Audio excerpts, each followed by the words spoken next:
Ai, que legal, sejam muito bem-vindos mais uma vez aqui com a gente. Estou muito feliz de ver todos vocês aqui. Ó. Já reconheci alguns nomes aqui que estão conosco, já tem há mais tempo.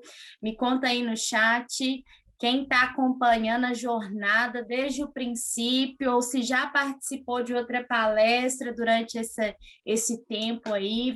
Me conta aí que eu quero saber. A Sara. Sara está aqui em todas. Seja muito bem-vinda, Sara. Quem mais já esteve aqui? Eu estou desde o primeiro, Otávio. Que legal, Otávio. Muito bom ter você aqui conosco mais uma vez. Que legal, que legal. Sejam muito bem-vindos. Nós estamos aí na reta final da nossa jornada. Infelizmente, né, nós estamos caminhando para o fim já, nós estamos aí no nosso penúltimo encontro, mas outros eventos virão, né? Oiê, Luana, estou aqui desde a primeira palestra. Vocês são fiéis, hein? Que legal! Que legal! Muita gente, a grande maioria que está aqui, está desde o princípio, sinal que foi uma ação incrível, né? Tá todo mundo voltando, quer dizer que foi muito bom, né? Que legal. Agora eu quero saber as escolas de vocês. Me contem aí no chat também de quais escolas vocês vêm. Ai, ó, Collegium mais uma vez. O Collegium está aqui sempre em peso com a gente. Collegium do Carlos Prates, legal, Otávio. Sagrada Família, Sagradinha. Natália, bem-vinda. Sagrada Família, sempre batendo cartão aqui também. Adventista, Elisa, legal, seja bem-vinda. Que legal, gente. Eu fico muito feliz de saber que tem tanta escola participando. Olha o Colégio Lagoa Santa, que legal. Sejam bem-vindos mais uma vez, todos os alunos, professores, sejam bem-vindos. Ah, legal. A Monique perguntou aqui se as palestras estão sendo gravadas e se elas vão ser disponibilizadas. Ótima pergunta, né? Nós estamos trabalhando para disponibilizar, sim, essas palestras nas nossas plataformas, tá? E até o último encontro a gente vai dizer em qual plataforma vai ficar disponível essas gravações, tá bom? Então, é importante vocês voltarem aqui, hein? Hoje nós temos uma novidade, no fim da palestra, a Luciana vai trazer uma novidade para a gente. Então, interessante vocês ficarem aí, tá bom? Até o fim da palestra. Hoje nós vamos receber aí o Jefferson, o Vinícius. Sejam muito bem-vindos, pessoal. Então, nós estamos aí, né? Já no nosso penúltimo encontro da jornada. Foi muito legal estar com vocês aí durante todo esse tempo. Essa jornada aí foi para alavancar essa nova geração de pessoas assim curiosas e apaixonadas pelo mundo da ciência, às vezes curiosos por tudo que está ao nosso redor, né? Então, a Newton está oferecendo essa ação, está fazendo o maior sucesso em parceria aí com o Jefferson, que trouxe vários palestrantes para a gente, está sendo muito legal. A Newton, queria falar um pouquinho para você sobre a Newton, que é um centro universitário aqui de Belo Horizonte, é um centro universitário que está aí há quase 50 anos no mercado, na área de atuação. Nós temos cursos aí na área da engenharia, TI, saúde, direito, humanas, gestão, entre outros cursos. Assim, nós temos uma grade de cursos muito grande, muito interessante, né? A nossa infraestrutura, ela é toda focada em tecnologia e inovação. Daí vocês percebem porque a gente está fazendo essa jornada, né? Então, esse é o perfil da Newton. A Newton investe muito na tecnologia, na inovação. É um prazer para a gente estar trazendo esse tipo de evento para vocês. tá bom? Então, vou dar as boas-vindas para o Jefferson e para o Vinícius. Hoje nós vamos conversar sobre asteroides e satélites. Sejam bem-vindos, pessoal. Fiquem à vontade, a sala é de vocês. Qualquer coisa que precisar, nós estamos aqui à disposição de vocês, tá bom? Bom, muito obrigado. Uma boa tarde a todos. É um prazer estar aqui com vocês. Muito legal ver aí tantos jovens participando, né? Interessados pelo tema do Space. Isso deixa a gente muito feliz, porque vou contar um segredinho para vocês. Este é o futuro. E cada vez mais vamos estar vivendo, vendo e participando de projetos espaciais. Então, estejam prontos aí, porque vai ser o nosso cotidiano cada vez mais, né? Eu sou o Vinícius, sou de São Paulo, fiz engenharia de controle e automação e trabalho com a International Space Academy já há 5 anos.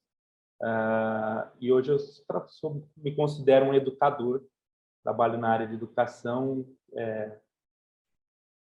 levando todo esse universo de tecnologia, de space para todos vocês, para jovens e pessoas aí no Brasil todo e também lá nos Estados Unidos. Jeff quer falar um oi para todo mundo, só se apresentar, ou posso seguir? Ô, Vini, pode seguir. Aí, quando você estiver próximo aí da finalização, eu entro e falo também sobre os asteroides. Você fala aí do futuro, né? O futuro é hoje, é exatamente isso. E a gente vai mostrar para todo mundo esse presente e futuro que a gente hoje tem nas mãos. E o Brasil é um dos maiores potenciais países do mundo para a área espacial, mas a gente fala mais para o final as boas e grandes notícias do Brasil. Continua aí, Vini. Muito obrigado. Obrigado, Jeff. Bom, vamos falar um pouquinho hoje sobre satélites, né? Esse é um dos pontos que tem criado aí uma grande oportunidade de negócio, uma grande oportunidade de pesquisa e vem transformando a nossa sociedade, né? Se nós pensarmos hoje, antes de começar a falar sobre os satélites em si, vamos pensar um pouquinho no momento que nós estamos vivendo hoje, né? Todo esse momento de pandemia, onde nós tivemos que ser, de repente, levados a aprender e conviver à distância, usando videochamada, igual estamos fazendo aqui, todos esses recursos. E aí, cada aspecto sobre ser capaz de se conectar agora é graças aos satélites. Como assim, Vini, é graças aos satélites? Hoje eu estou aqui em São Paulo, conversando com vocês aí em BH. E essa conexão, a gente só consegue fazer ela porque nós temos uma dezena de satélites ao redor do nosso planeta fazendo essa comunicação ser possível. Seja ela via TV, seja ela via rádio, seja ela via internet, né? Então, se fosse diferente, não poderíamos estar fazendo isso hoje. Mas, para falar de satélite, o que é um satélite, né? Quando a gente fala essa palavra, logo vem na nossa cabeça o quê? O satélite é um objeto no espaço que orbita ou circunda em torno de um objeto maior. Considerando essa afirmação, logo quando criança a gente já consegue ver um satélite, que é a Lua, certo? Então nós temos aí o nosso grande satélite natural, a Lua, que está presente nos nossos dias, até influenciando aqui na nossa vida, no dia a dia. e é o nosso primeiro referencial de satélite. No sistema solar, nós, além da Lua, que circunda a Terra, né, que orbita a Terra, nós temos Lua em diversos outros planetas. Praticamente todos os planetas possuem luas, né?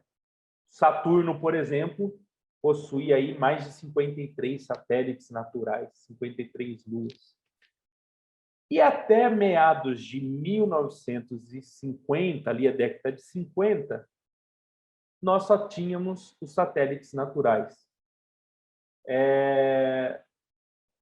Só que aí começou a grande revolução espacial com os satélites artificiais. Na foto aí nós temos a Estação Espacial Internacional, que é o nosso maior satélite artificial, está aí em trabalho completa, né? Desde 2000, do ano 2000, já com astronautas operando e trabalhando dentro dele.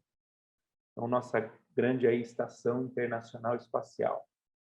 Muito bem. Mas como é que começou essa história de satélites, né?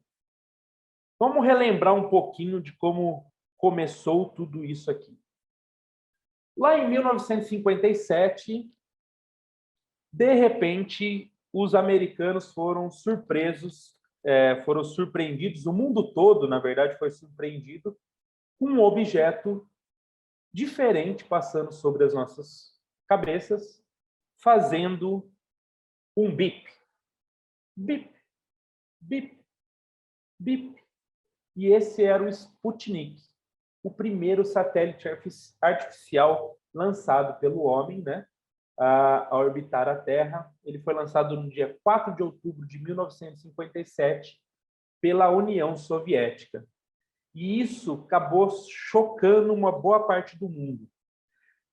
Uma coisa que pouco se comenta, na época, era o ano mundial da ciência, e os países já vinham conversando de lançar satélites e pensando em como fazer isso. Então, não foi uma ação simplesmente do nada aconteceu, né? Isso veio sendo trabalhando, eles anunciaram que iriam tentar fazer isso, tanto os Estados Unidos como a União Soviética, mas aí a União Soviética saiu na frente, criando o Sputnik, que era uma esfera de aproximadamente 60 centímetros, com essas 4 antenas, e o objetivo maior dele ali era medir a circunferência da Terra e testar as habilidades ali de comunicação, né, de se era possível colocar alguma coisa na órbita da Terra artificial. Na sequência, ainda em 57, os russos conseguiram colocar ali mais um satélite na órbita, só que esse tinha uma questão especial. O Sputnik 2 carregou ali dentro dos seus objetos, tinha um ser vivo, que era a cachorra Laika.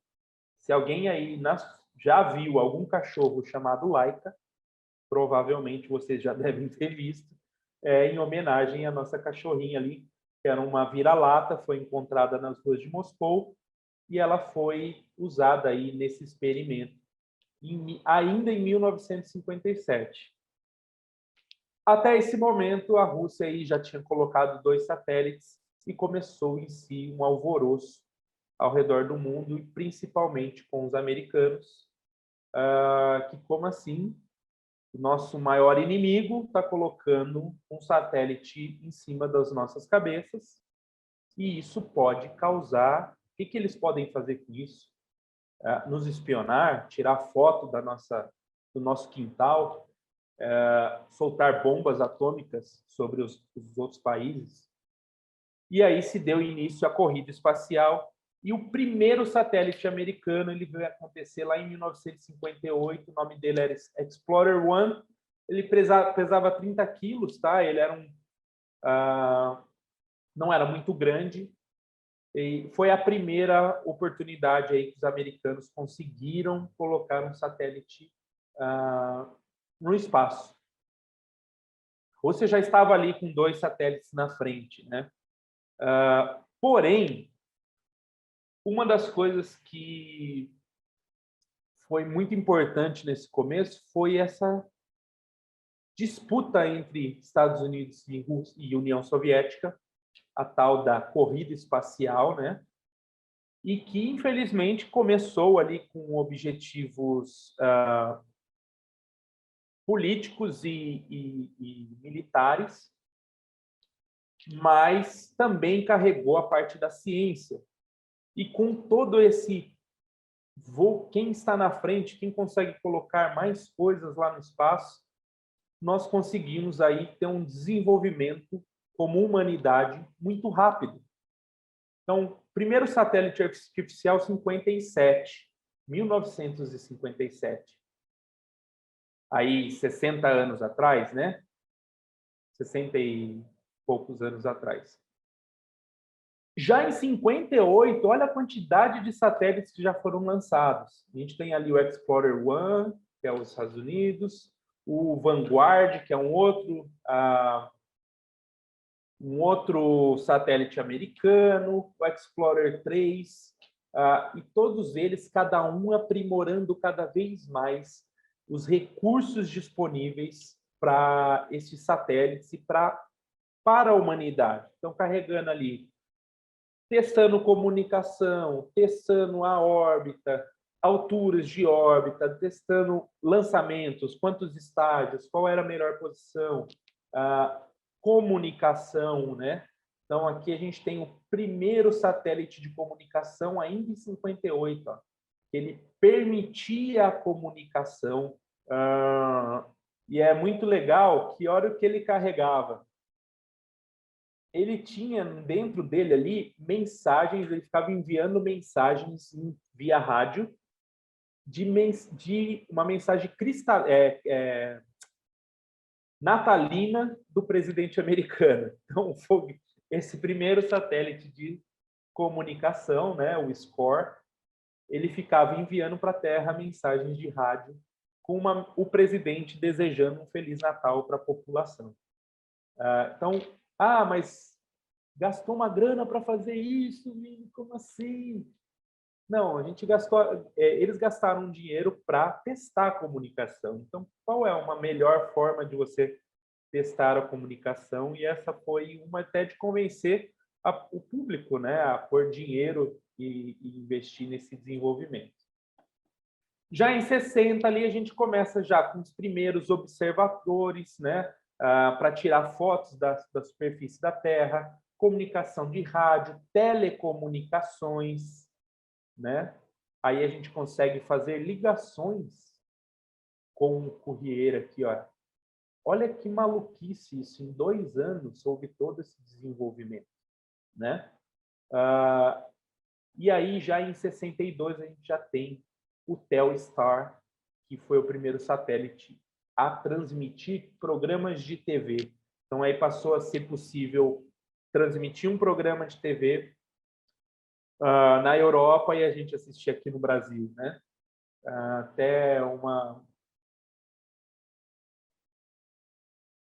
A partir de 62, não ficou só mais nos Estados Unidos e na União Soviética, né? Aí já começa satélite britânico, satélite canadense, satélite aí de diversos outros países que também estavam interessados em dominar o espaço acima de nós, né? Muito bem, muita história, né? Essa é só uma pequena introdução para a gente ver de como foi muito rápido esse desenvolvimento. Então, aí, em questão de 4 anos, a gente já começou a transmitir TV, transmitir rádio, transmitir ligação, e o mundo começou a se conectar, né? Muitas vezes, a gente usa diversos recursos no nosso dia a dia e passa despercebido quanto esse recurso está presente no nosso dia a dia, né? Por exemplo, além da televisão, além de ligações, eu vou abrir aqui para vocês mandarem no chat para mim, por favor. Quem pode me citar aí algum uso a mais do satélite no nosso dia a dia? Vocês se recordam? O pessoal do chat tá ativo aí? Como que está? Ô Vinícius, eles mandaram aqui GPS. GPS, excelente. Mandaram aqui observar GPS, queimadas. para monitorar queimadas. A gente vai falar do Amazônia 1 daqui a pouco, né? O nosso satélite brasileiro. O GPS é um grande, está presente muito no nosso dia a dia, né? Eu, particularmente, uso bastante aplicativos de transporte, né? Uber e tudo mais. E como que a gente poderia usar uma ferramenta dessa, onde eu pego lá o meu celularzinho em qualquer lugar aqui dentro do país, né? E eu digito lá e, de repente, minutos depois, eu tenho um carro parado aqui na minha porta, eu consigo ver onde esse carro está, para onde ele está indo. Corta o satélite. Acabou o Uber, vai parar de pedir o açaizinho com leite ninho no iFood, né? A gente cai as dancinhas do TikTok, fica tudo para trás, né? Tudo isso acaba, de uma maneira ou outra, passando pelos satélites. Só que o satélite não é só isso, né? Nós temos aí vários tipos de aplicações para satélite. Satélite de comunicação, sensoriamento remoto, navegação, posicionamento global, né? Satélites geoestacionários, que são os de televisão, normalmente, de comunicação, satélite drone, satélite terrestre, satélite polar e os nanosatélites, CubeSats e SmallSats. Essa última categoria, galera, vou dar um spoiler. Vocês podem criar esse tipo de satélite, desenvolver esse tipo de satélite, seja na universidade, seja no curso de vocês, e se filiar aí a alguns projetos de desenvolvimento de satélites. A gente vai falar um pouquinho deles lá na frente. Essa tecnologia está mais próxima de nós do que a gente imagina, né? Muito bem. Temos aqui já falamos aqui um pouquinho dos tipos de satélite. Agora, o que compõe um satélite, né? O que eu preciso ter ali para fazer um satélite? Nós temos, basicamente, 4 partes em um satélite. Primeira delas, sistema de energia. Sem energia, a gente não tem como operar um satélite, né? Normalmente, ela é solar. Normalmente é solar, porque estamos lá no espaço, com os painéis solares recebendo radiação solar sem filtro, sem nada. Então, a gente consegue gerar bastante energia solar com os painéis solares. Energia elétrica a partir da luz solar ali, da radiação. E também temos a energia nuclear. São 2 tipos comuns de serem usados no satélite. E elas são utilizadas para alimentar toda a parte eletrônica de comunicação do satélite, né? Outra parte extremamente importante, controle de altitude e orientação. Como assim? Quando eu coloco um satélite na órbita, eu preciso controlar a posição dele. Eu preciso saber onde ele está e preciso, às vezes, fazer pequenas correções na posição dele para que ele continue operando da maneira correta. Então, eu preciso ter ali medidores que digam ali em que posição que o satélite está, né? Outra questão muito importante é a antena para transmissão e recepção de informações, né? Para permitir aí o envio e o recebimento de informações a partir da Terra. E aí a gente tem a carga útil, que pode ser uma câmera, um detector de partículas, pode ser instrumentos científicos, né? Então, a gente tem uma série aí de possibilidades de uso do satélite. Aqui eu tenho uma imagenzinha, né, dali das partes de um satélite, mas vamos ver um desenho de um satélite real. Eu tenho aqui a alimentação dele, né, os painéis solares, os instrumentos científicos. Eu posso fazer pesquisas com satélites, biológicas, químicas, mecânicas. Tem uma série de pesquisas que a gente pode fazer utilizando instrumentos aqui e também instrumentos científicos para analisar a Terra, né? Analisar o tempo, condições climáticas, como foi citado aí, fotos, né? Eu posso colocar câmeras ali para filmar, para fotografar, avaliar se tem desmatamento ou não, crescimento populacional, comportamento do meio ambiente em si, né? Quem já viu aí notícia, provavelmente, furacão, chega lá nos Estados Unidos, aí vem aquela foto do satélite com a imagem do furacão, né? Então, são instrumentos que podem estar dentro da carga útil do satélite, a gente chama isso de carga útil. E a carga útil fica dentro do container, né? Que é a parte ali que protege todos esses instrumentos. E nós temos aqui a antena de comunicação, que faz a comunicação com os controles aqui da Terra. Muito bem. Porém, vou abrir um parênteses aqui. A gente chama isso aqui de satélite operacional. Satélite operacional é um satélite que eu posso utilizar ele. Ele tem um fim. Eu consigo lá comunicar, transmitir, fazer pesquisa. Só que existem ao redor da Terra diversos e diversos itens que não são satélites operacionais. A gente pode considerar um satélite artificial um parafuso que escapou de uma nave, restos de tinta que escaparam de naves e satélites, de foguetes. Tudo isso pode ser considerado satélites artificial. Vou abrir um parênteses aqui, que o assunto está em alta. Quem aí já está ouvindo falar por esses dias do foguete chinês que está descontrolado e vai cair em cima de algum lugar da Terra? Meu Deus do céu, o que a China fez? Alguém já ouviu falar disso? Vocês estão ouvindo na mídia? O pessoal está todo respondendo aqui falando que viu falando Viu, hoje, né? que o pai já comentou, tem gente falando aqui que já escutou sim.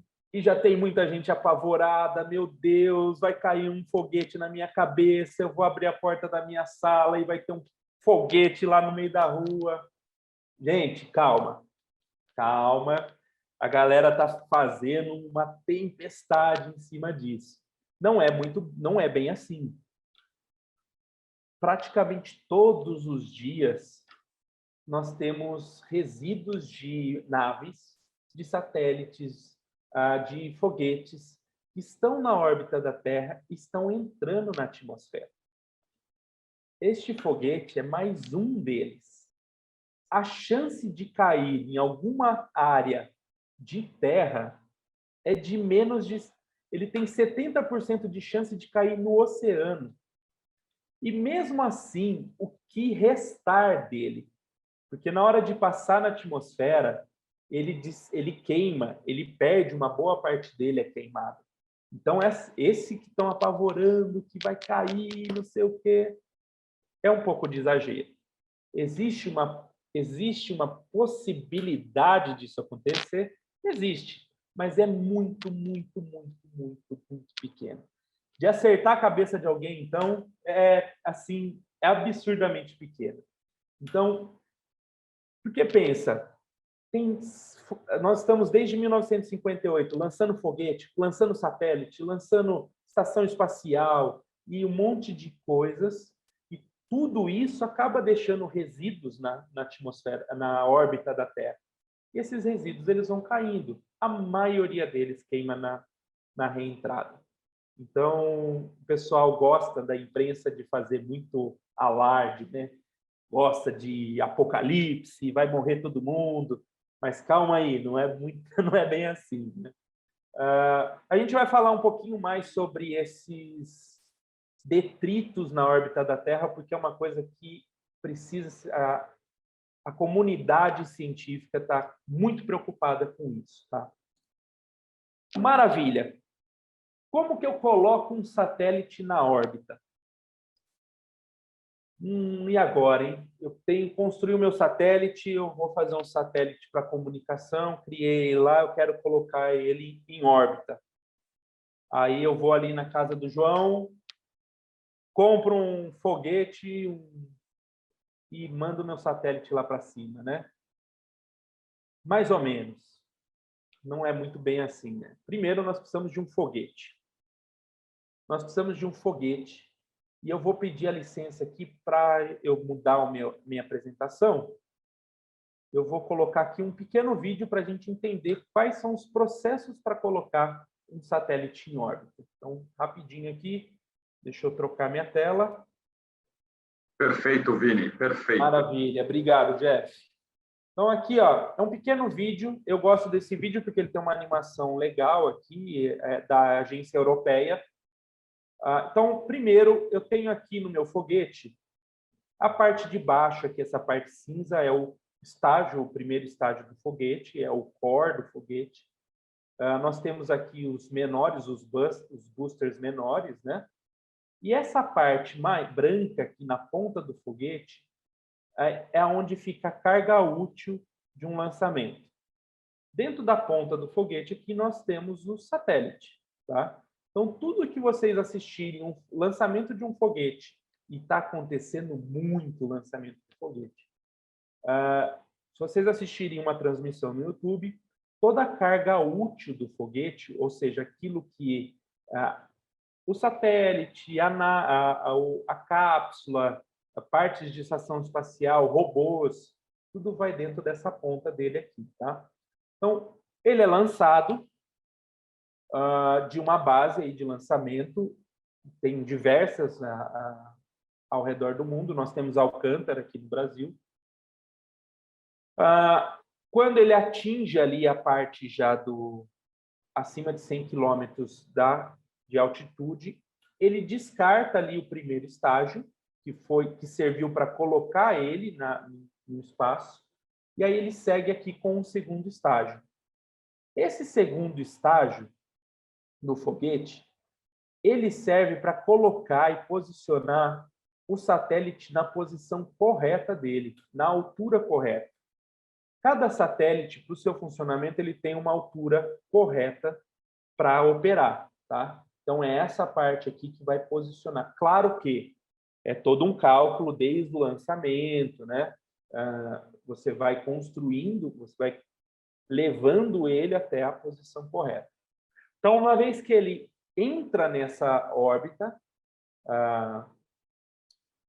ele inicia esse movimento de giro que auxilia o satélite a manter a sua posição, tá? Descarta a cápsula de proteção.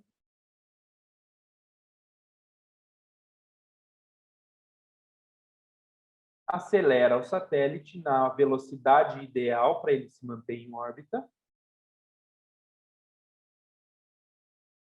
E aí, quando ele estiver na posição correta, ele libera o satélite e descarta o segundo estágio. Então, olha aí, essas partes, só para aproveitar o gancho da parte de trás, essa parte, ó, vocês viram que foi descartando? Primeiro descartou o primeiro estágio, depois descartou o segundo estágio. É o que aconteceu aí com o foguete chinês, tá?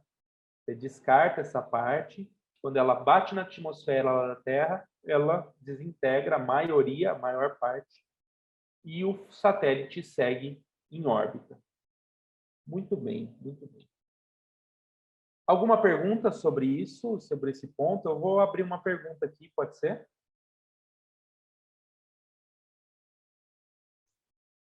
Claro, sem problema. Se tiver alguma no chat aí, Leonardo, acho que fica mais legal se eles forem enviando, às vezes eu vou parando aí para... Deixa eu pegar aqui.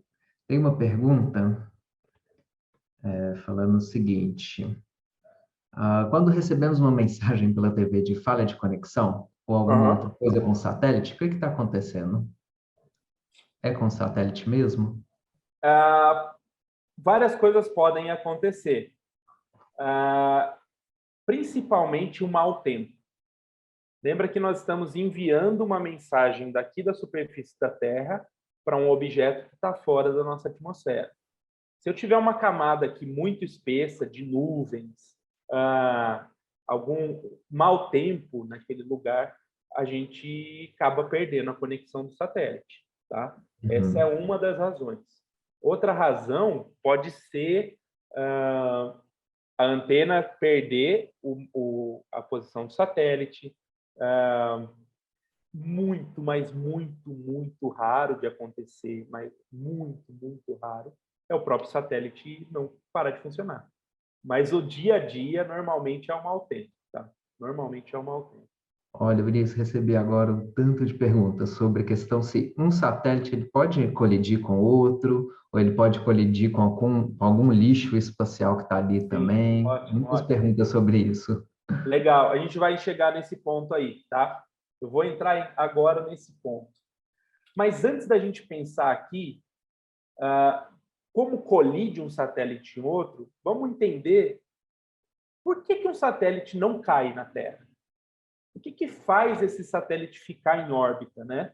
Por que eu lanço ele lá para o espaço e aí ele fica lá no espaço? O que vocês acham que mantém o satélite no espaço? Manda um bolão aí, vamos ver. Olha, a Sofia comentou aqui gravidade. A gravidade Ó, mantém ele no espaço, né? mais aluno aqui mandando também gravidade, a velocidade da órbita. Isso aí, velocidade da órbita. Isso O que aí. acontece? A gente ouve muito falar, né? No espaço não tem gravidade, gravidade zero. Não é muito bem assim, né? Vamos pensar aqui, ó. Eu tenho a Terra e tenho a Lua. O que segura a Lua na órbita da Terra?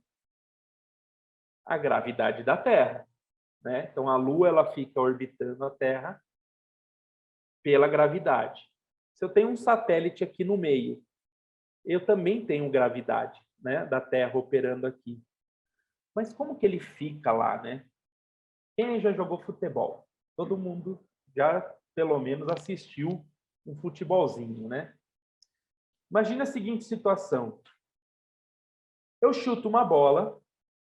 Quando eu chuto essa bola, ela faz esse movimento de parábola, certo? Todo mundo aí já deve ter chutado uma bola na vida e percebido que ela faz esse movimento, tá? Quando ela faz este movimento,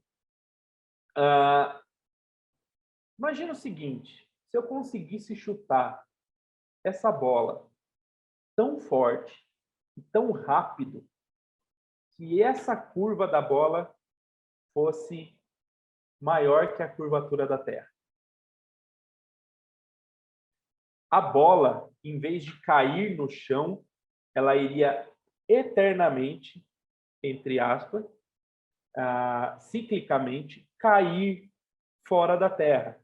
Então é como se a bola tivesse tão rápido, que ela estivesse sempre caindo, só que caindo fora aqui, ó. Ele está sempre caindo e não encontrando o solo, né? Então, quando a gente coloca algum objeto em órbita da Terra, é basicamente isso que nós estamos fazendo. Nós aceleramos esse corpo artificial numa velocidade absurda que mantém ele sempre caindo e caindo fora da Terra, né? Por exemplo, a Estação Espacial Internacional, ela faz essa velocidade aqui aproximadamente 28 mil quilômetros por hora. E eu vi ali que, eu vi uma pergunta aqui, se os foguetes têm propulsores. Eles têm propulsor, os satélites, né, têm propulsores. Eles têm propulsores, mas não são propulsores para ganhar velocidade. Quem faz o satélite ganhar velocidade para entrar em órbita é o foguete. Os satélites têm propulsores para corrigir a altitude deles e corrigir a posição. Por quê? Eu estou fora da atmosfera da Terra e eu não tenho ar, né? É um vácuo. Então eu não tenho atrito. Então uma vez que eu acelerei, eu não preciso, ele não perde mais velocidade, né? Não tem atrito. A lei de Newton, né? Você não tem nenhuma força contrária ali para parar ele. Então ele está sempre na mesma velocidade. Porém, nós temos a gravidade agindo. Então, alguns satélites, de tempos em tempos, eles têm que fazer alguma correção de altitude para garantir que ele não caia na Terra. Até o tempo de vida de um satélite, ele é dado pelo combustível, normalmente. Então, ele tem lá um combustível para fazer essas correções, né, nesses propulsores, e quando ele acaba, aí você não consegue mais posicionar o seu satélite, controlar ele, e você perde a vida útil do seu satélite. Mas daria para reabastecer o satélite? Daria, mas está cada vez valendo menos a pena fazer isso, porque está cada vez mais barato. Está cada vez mais barato construir um satélite, as peças eletrônicas, os componentes estão ficando mais baratos. Eu vi uma pergunta ali, como que os astronautas não sentem a grande velocidade? Ok. Pensa o seguinte, é igual a gente aqui na superfície da Terra. A Terra está girando ali a 16 mil eu não lembro os números menores, 16 mil quilômetros por hora. Nós não sentimos essa velocidade porque nós estamos na mesma velocidade, então, do nosso ponto de vista, tudo está na mesma velocidade. E aí, quando você não tem um referencial de que alguma coisa está passando muito rápido, você acaba não sentindo isso, né? E nem percebendo essa velocidade. Por exemplo, se você estiver numa pista, numa autoestrada a 120 km por hora, a sua sensação ali de movimento é uma. Se você pegar esse carro e colocar aqui na rua, numa rua comum da cidade, e passar 120 km por hora, a sua percepção de velocidade é outra. Você vai achar que você está muito mais rápido. E como os astronautas estão dentro de cápsulas, estão dentro de uma estação espacial, estão dentro de uma cabine, ele acaba não sentindo essa velocidade, né? Porque está tudo na mesma velocidade. É igual você dirigir um carro, andando dentro de um carro, né? Você sabe que você está andando porque você está vendo as coisas movimentando. Mas dentro de um carro, se você pegar um objeto e soltar ele, por exemplo, ele vai cair. Do seu ponto de vista, ele está caindo em linha reta. Do ponto de vista de quem está fora do carro, ele está fazendo uma parábola. Acho que, não sei se deu para responder essa, se não, manda aí de novo, tá? Muito bem. Vamos lá. Então, aqui eu coloco, para colocar um satélite na órbita da Terra, nós temos diversos tipos diferentes de órbita. Tem aí a órbita baixa, a órbita geoestacionária, né? A órbita baixa, a órbita média e a órbita alta. A órbita geoestacionária, ela é mais distante da Terra, está aí a aproximadamente 35.700 quilômetros de altitude da superfície da Terra, e ela gira, ela faz a órbita numa velocidade que ela acompanha o giro da Terra. Ou seja, o satélite que está em cima do Brasil, ele está orbitando o tempo todo em cima do Brasil. Por isso que essa órbita geoestacionária é muito utilizada para satélite de comunicação, né? Satélite ali de você está sempre naquele ponto, por exemplo, quem aí tem TV por satélite, ou já viu, a anteninha fica apontada lá para um lugar, né? Sky, esse tipo de coisa, ele fica apontado lá para isso e você consegue não perder o sinal dele. Tem aí a órbita baixa, que é a órbita mais próxima à Terra, está ali em torno de 500 a 1.500 quilômetros de altitude, que é onde praticamente todas as missões espaciais foram realizadas. Os astronautas, eles vão nessa órbita baixa. Essa órbita baixa, ela dá, em média, 17, 18 voltas na Terra por dia, Então, por exemplo, um astronauta que está na estação espacial, ele vê o Sol nascer 17 vezes por dia, né? Tirando as missões da Lua, todas as missões espaciais aconteceram nessa órbita baixa. Tem aí até essa foto famosa, né, de um astronauta aí fazendo um spacewalk aí nessa altitude, né? Muito bem, temos aí a órbita elíptica,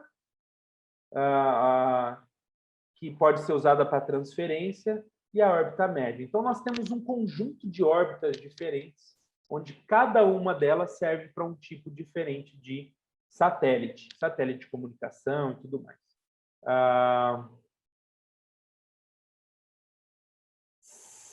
Também, a Ana mandou aí que o atraso, quando dá um atrasinho entre quando o repórter está falando, né? A Ana mandou a pergunta ali, quando o repórter está falando, na televisão, às vezes ele pergunta alguma coisa para alguém que está em outro lugar, demora para a pessoa responder.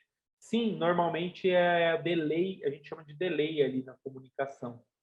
Imagina, essa imagem tem que ir lá no satélite, voltar, então demora alguns segundinhos. Muito rápido, mas tem esse atrasinho, sim. Os satélites, eles basicamente se comunicam dessa forma, né? Eu tenho uma antena que envia o sinal, uma antena que recebe o sinal aqui no chão, e esses sinais eles são enviados e recebidos do satélite que estão em órbita. E nessa eu posso colocar um satélite, uma antena aqui no Brasil, outra antena na Europa, nos Estados Unidos, e fazer essa comunicação entre antenas usando o satélite como um repetidor, tá? Tipo de sinal é rádio, basicamente é rádio, tá? Basicamente é rádio. Esse site aqui, ó, é um site da NASA, tá? É um site legal de ver, porque a gente consegue ver aqui imagens de satélites. Então, você entra lá nesse site aqui, WorldView Earth Data.nasa.gov, e você consegue ver imagens dos satélites. Imagem do planeta Terra inteiro, tá vendo? Você consegue selecionar lá a parte que você quer ver e visualizar a imagem do satélite. Todo dia é atualizado, tá bom? É um site bem legal aqui de explorar, de visualizar aí as imagens de satélite. Muito bem. Lixo espacial, que perguntaram, né? Nesse processo todo de ter satélite de comunicação, satélite de científico e tudo mais, vocês acham que a órbita da Terra tem pouco satélite ou tem muito satélite artificial? Tem pouquinho ou tem bastante, né? Olha o comparativo aqui. Aqui é uma imagem fazendo uma comparação, tá? Eu tenho aqui, ó, em 1957, tinha só um satélite, o Sputnik. 2005, já tem essa montante todo. 2018, muito mais. E olha a previsão para 2030. Claro que os pontinhos brancos estão maior na escala, tá? Eles estão maiores na escala. Hoje, eu nem sei dizer quantos satélites artificiais nós temos na órbita da Terra. Ninguém sabe dizer com precisão isso, a quantidade de satélites que nós temos. E cada dia mais. 95% do lixo espacial estão na órbita baixa, que é aquela que os astronautas, as missões ficam. E cada pontinho preto nessa imagem é como se fosse um desses objetos, tá? Existe hoje uma grande preocupação da comunidade em limpar a órbita da Terra, em pegar esses detritos e conseguir limpar ele. Existem várias ideias, tem muita gente trabalhando nisso, tem gente pensando em jogar uma rede para capturar e jogar na atmosfera, tem uma outra empresa que está criando um laser para apontar nesses detritos e queimar eles, né, desintegrar. Então, tem algumas empresas privadas pensando em como limpar a órbita da Terra. E é por isso que eu falo, pessoal, que cada vez mais vai estar presente no dia a dia de vocês. Porque empresas privadas estão criando soluções para o espaço. E isso vai cada dia mais ser presente no nosso dia a dia, tá? Hoje é muito difícil mensurar quantos objetos aí, quantos satélites artificiais nós temos na órbita da Terra. Porque se a gente considerar que até um parafuso é um satélite artificial, não tem como medir. Satélites operacionais tem mais de 6.000, tá? E isso vai aumentar muito, muito, muito, porque a gente vai estar chegando no CubeSats, certo? Está cada vez mais barato. Só antes aqui, falando do lixo espacial, existe uma equipe que chama Orbital Debris. Eles ficam monitorando os satélites na órbita da Terra para poder garantir que um lançamento de foguete ou que os satélites não colidam entre si. Porque se eles colidirem numa proporção grande, aí você pode criar um efeito cadeia e um satélite destruindo o outro, né?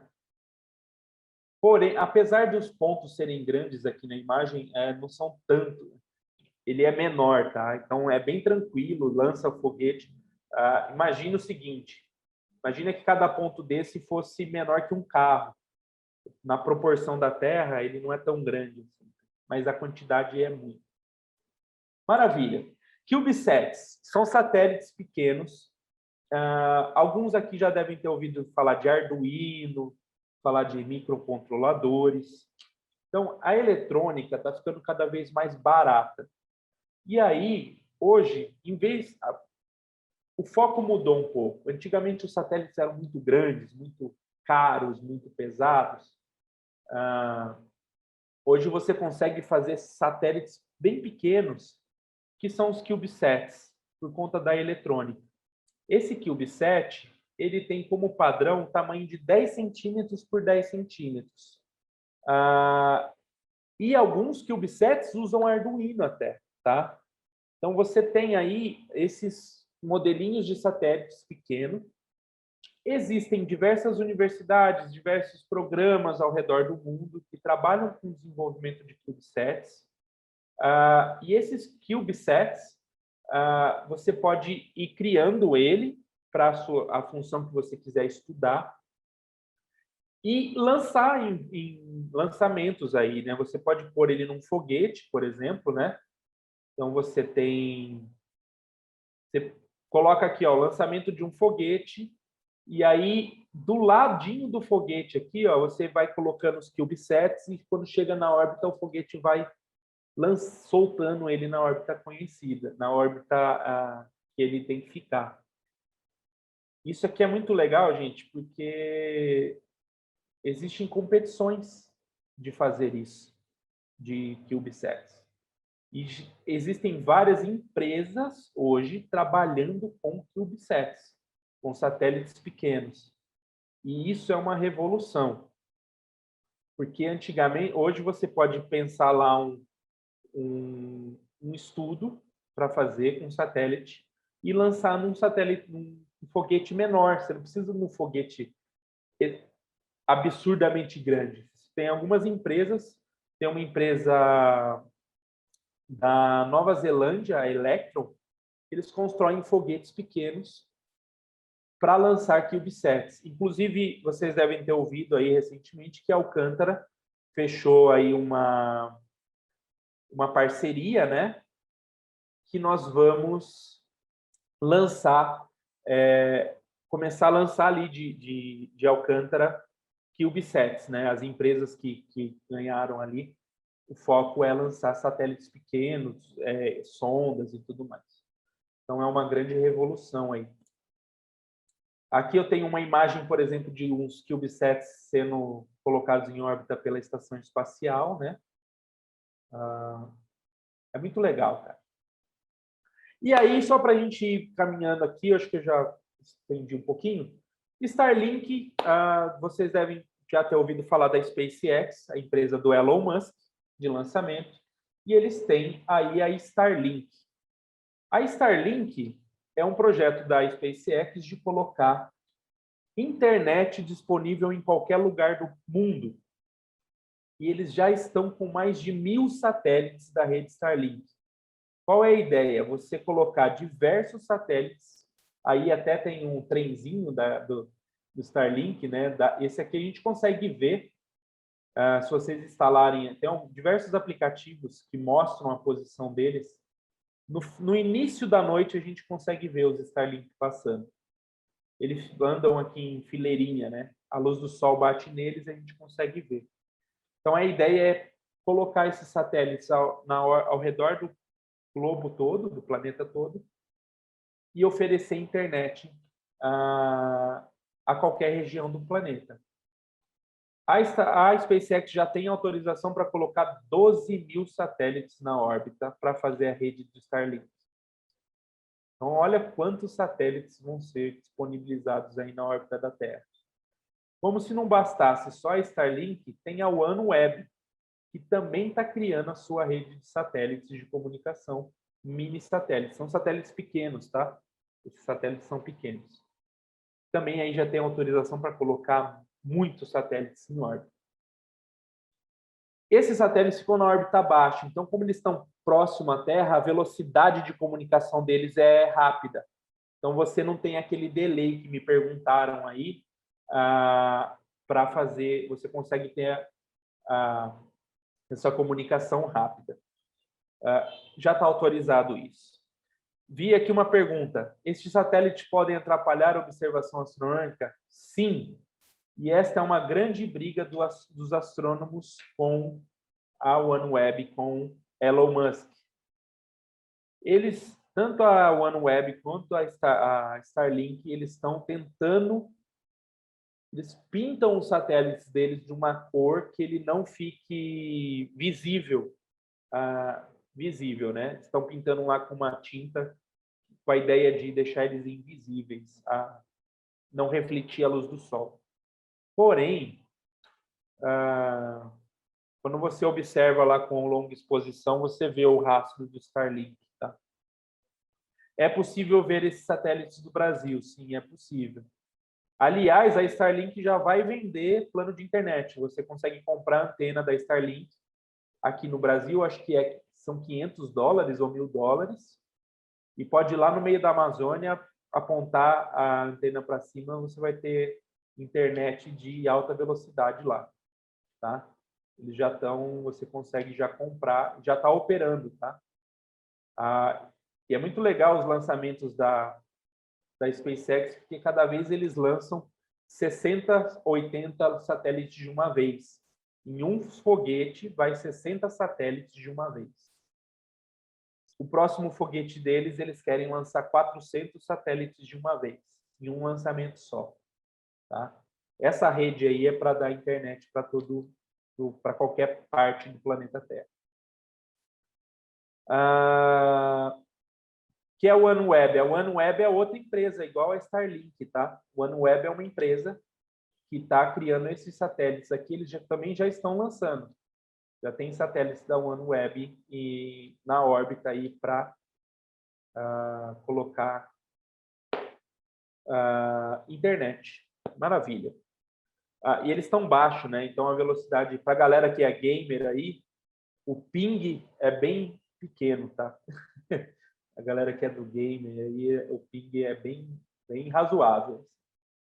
Muito bem, satélites brasileiros aqui para a gente terminar. Quem cuida aqui de satélites no Brasil é o INPE, fica lá em São José dos Campos. O INPE iniciou suas atividades na década de 60, por incrível que pareça.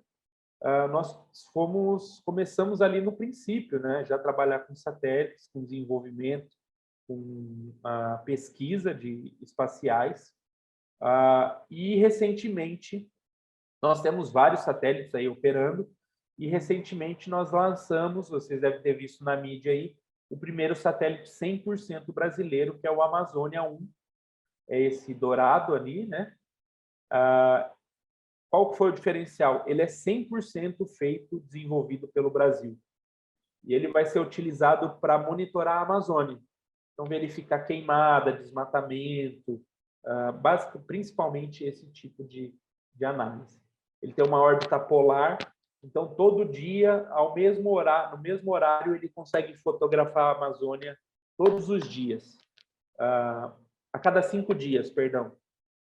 E aí você consegue fazer um acompanhamento de desmatamento, por exemplo. Se cada 5 dias você tem uma foto, você consegue fazer esse mapeamento. Aqui uma visão interna do satélite do Amazônia 5.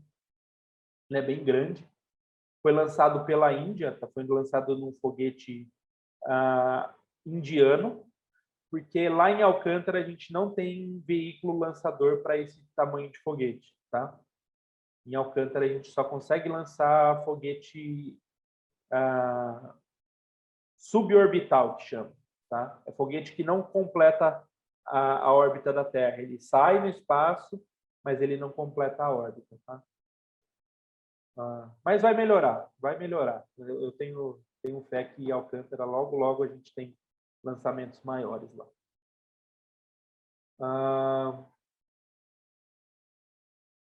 E aí alguém falou no chat ali, tem a Olimpíada de Satélite, ela termina as inscrições, primeira Olimpíada Brasileira de Satélite, infelizmente termina essa semana as inscrições, o lançamento do projeto, mas fica a dica aí para vocês participarem o ano que vem, construir o seu CubeSat e participar de uma Olimpíada, tá? Criando aí o seu satélite. Muito bem. Gente, eu dei uma acelerada aqui, acho que eu tomei muito tempo.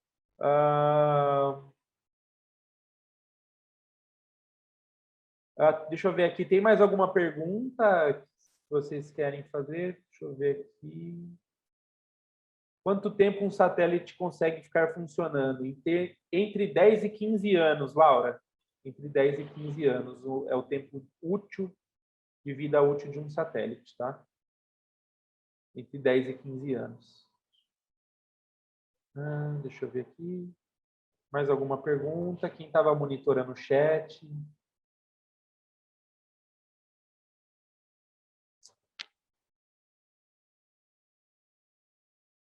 Pessoal, Jeff?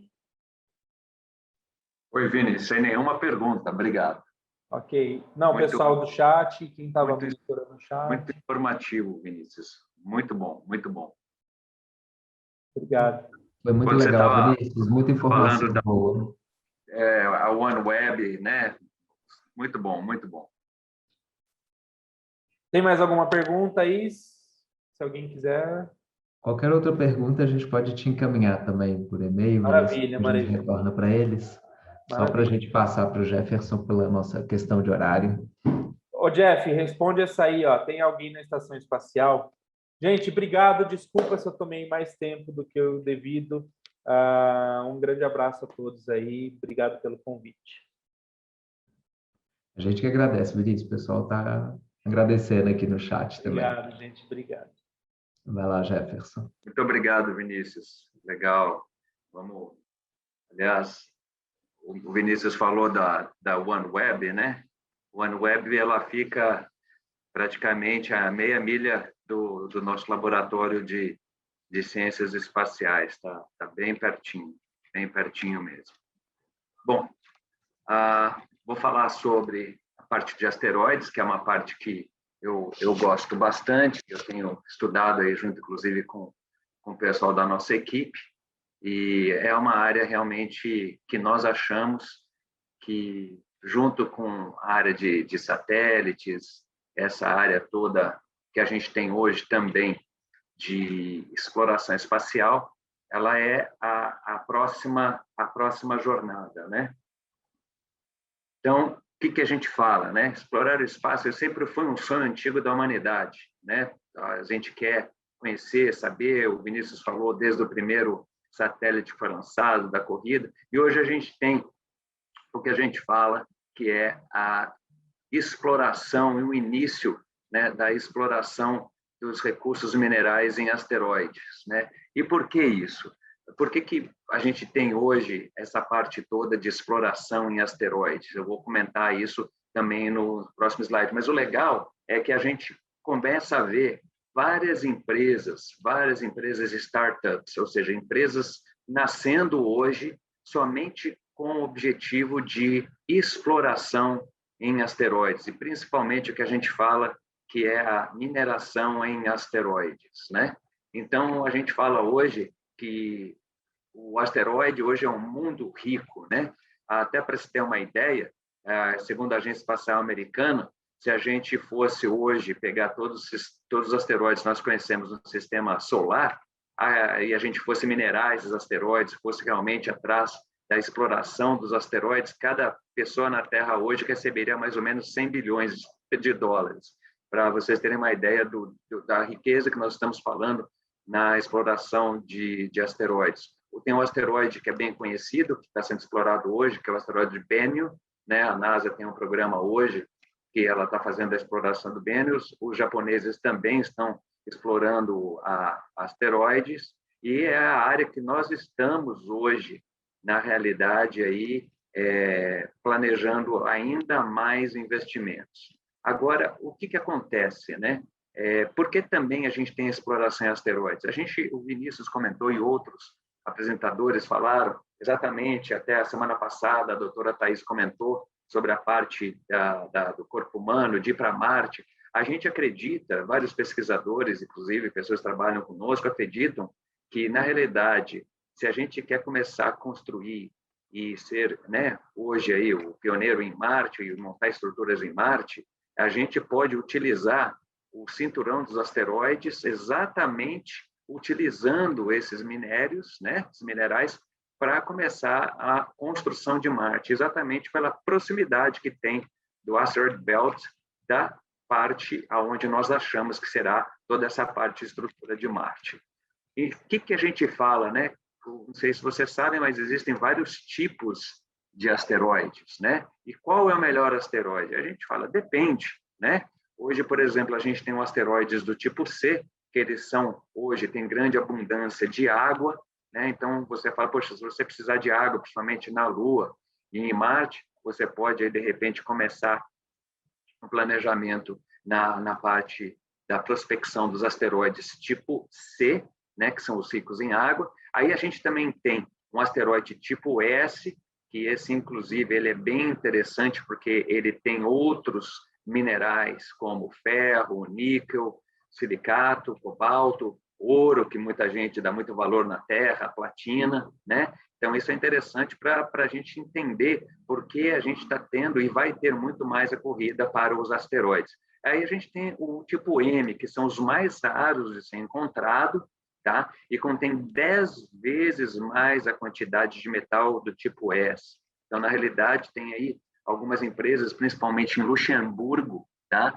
Que estão explorando asteroides, estão, inclusive, oferecendo até benefícios para jovens que queiram realmente se aprofundar nessa área da exploração dos asteroides.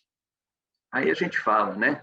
Qual é outro desafio? O que a gente tem também, né? A gente tem a parte da composição, né? Os asteroides hoje, dependendo daquilo que eu falei, a gente tem que levar em consideração por que explorar um asteroide e para quê, né? Então, dependendo da composição do asteroide a ser estudado, ele pode, por exemplo, dependendo das ligas metálicas, por exemplo, como paládio, ródio, lídio, ele pode ser muito usado na indústria petroquímica e em equipamentos também eletroeletrônicos, né?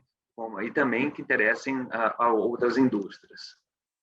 Qual que é o nosso grande desafio, né? Aí todo mundo vai falar. Qual que é o grande desafio para explorar asteroides? É o custo ou o investimento, tá? Mesmo que os asteroides, você diga e você ouça e você veja em muitas matérias falando que eles são ricos, tem muita coisa, hoje ainda é muito, muito caro para se explorar asteroides. É por isso que várias empresas estão se unindo para iniciar, inclusive já o ano que vem, testes de exploração comercial em asteroides. Então, a gente pega, por exemplo, o asteroide número 2001 SG-10, ele tem um valor estimado em 3 bilhões de dólares, mas uma missão para chegar nesse asteroide e começar a explorar 2,5 bilhões. De novo, é tudo estimativa. Então, se os pesquisadores não estiverem corretos, ele tiver menos de 3 bilhões de dólares, essa conta já não fecha e você não consegue ter exploração.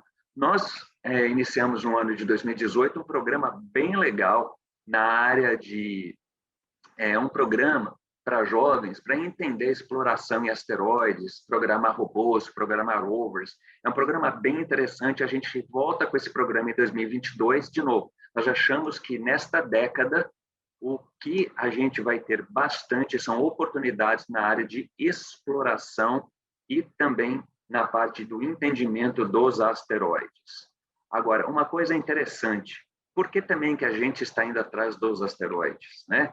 Porque tem muitos elementos aqui na Terra que praticamente podem desaparecer. A platina é uma delas, que se continuarmos, né, utilizando todo esse recurso que nós temos, a exploração aqui na Terra, a platina já pode desaparecer em 60 anos, né? Ou seja, basta algum desses minerais ou algum desses da platina, do ouro, que seja, começar a ficar indisponível, que ele começa a ficar economicamente viável. E é por isso que a gente está investindo bastante na área de educação espacial, principalmente também na parte da exploração em asteroides. Eu vou passar um filme rapidinho agora de um dos programas que nós fazemos com alunos do ensino fundamental 2 e início do médio considerado no Brasil.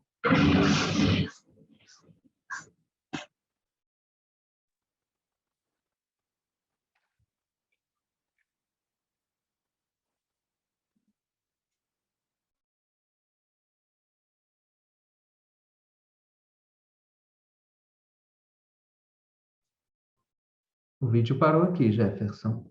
Ops, desculpa.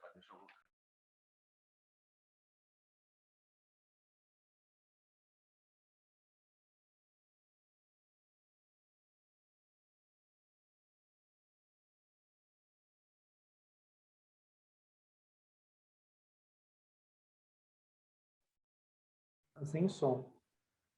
E travando um pouco.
Legal, legal. Então, esse é um dos programas que nós temos feito há alguns anos e eu acredito que a gente vai ver nos próximos 10 anos vários jovens aí, principalmente do Brasil, entrando nessa área da exploração espacial, principalmente de asteroides. O Brasil hoje é um país que tem aí algumas mineradoras, tem bastante conhecimento da área específica. Então, nós acreditamos que o Brasil vai ser realmente aí uma das nações que vai ter muitos talentos na área da exploração espacial. E esses programas que nós temos feito aí em parceria com outras organizações, eles já têm mostrado aí os principiantes que estão entrando na área espacial. Então, é legal até a Newton está proporcionando aí para bastante gente o programa da Olimpíada Brasileira da Astronomia, porque vocês provavelmente vão ser aí a geração que a gente vai ver trabalhando ou nos asteroides, na Lua ou em Marte. Eu sei que o nosso tempo está curto e eu agradeço bastante aí a todos, ao Léo principalmente, e fico aberto aqui também se precisar de alguma pergunta, ou posso mandar depois por e-mail se vocês quiserem, até por questão do tempo de todos. Excelente, Jefferson. Muito legal toda essa informação. Assim, quem pensa em questão de mineração de asteroide, nossa, é uma coisa que a gente pensa lá na frente, nossa, essa geração aqui que vai fazer isso acontecer. Então, muito legal, né, a gente pensar nisso. Exatamente. Já tá acontecendo, e para aqueles que quiserem pesquisar em Luxemburgo, é um local hoje que está oferecendo vários incentivos para quem tem essas ideias, principalmente na exploração de asteroides. Então, vale a pena aí se formar na Newton, na hora que tiver com o diploma na mão, fazer uma aplicação aí para um pós, de repente, aí sanduíche, alguma coisa com o pessoal de Luxemburgo. Exatamente, muito legal. Muito obrigado, viu, Jefferson, pela sua presença aqui. Qualquer coisa, qualquer pergunta, assim, a gente também te encaminha aí por e-mail e a gente retorna para o pessoal aqui. E aí, gente, para finalizar hoje, a Luciana vai dar o nosso último recadinho aí, falar da nossa agenda da semana que vem, que é o nosso último dia, que a gente finaliza a jornada. Lu. Pessoal, eu estou deixando aí para vocês no chat um link de uma pesquisa. E mais legal do que essa pesquisa, vocês não sabem. Quem responder essa pesquisa de uma forma bem bacana, para a gente ter um feedback super legal dessa experiência incrível de vocês, vai participar de um sorteio. E esse sorteio, ele tem assim, brindes fantásticos, que são óculos de realidade virtual, bloco da Newton, bloco de anotações, caneta, lápis. E esse óculos de realidade virtual, ele é super bacana, porque ele é aquele que abre, você encaixa o seu celular e ali a coisa acontece. Tá aí no chat, deem uma olhadinha, por favor, e respondam. E mais um detalhe, essa resposta de vocês, ok, a gente vai receber e é o nosso feedback, ótimo. Então, já antecipo o meu agradecimento a todos aqueles que responderem. O outro ponto é o seguinte, esses dados de vocês, eles serão usados somente para a finalidade de sorteio, tá? Então, fiquem tranquilos quanto a isso, que tá tudo certo, todos os dados estarão em segurança. Combinado? Então, perfeito. Vamos, então, falar sobre o dia 12, que será o nosso próximo encontro, não é? Estaremos aqui no dia 12, aguardando por vocês, às 15 horas, que então será o nosso último dia desse evento maravilhoso. A estrutura do universo, fantástico, sensacional. Estaremos aguardando por vocês aqui no dia 12. Jefferson e Vinícius, muito obrigada pelo tempo de vocês aqui conosco, pela disponibilidade, por aceitar nosso convite de forma tão carinhosa e por partilhar conosco todo o conhecimento de vocês. Valeu demais. Muito obrigada. E obrigada pela participação de todos aqui. Obrigada, viu, gente? Obrigada mesmo. Vocês fizeram a tarde de todos ser realmente fantástica. Obrigada pela participação de todos da escola, aos coordenadores que estão aqui presentes, professores, alunos participantes extremamente fiéis. Muito obrigada, viu, pessoal? Foi sensacional. E eu estou guardando a resposta do nosso questionário, tá legal?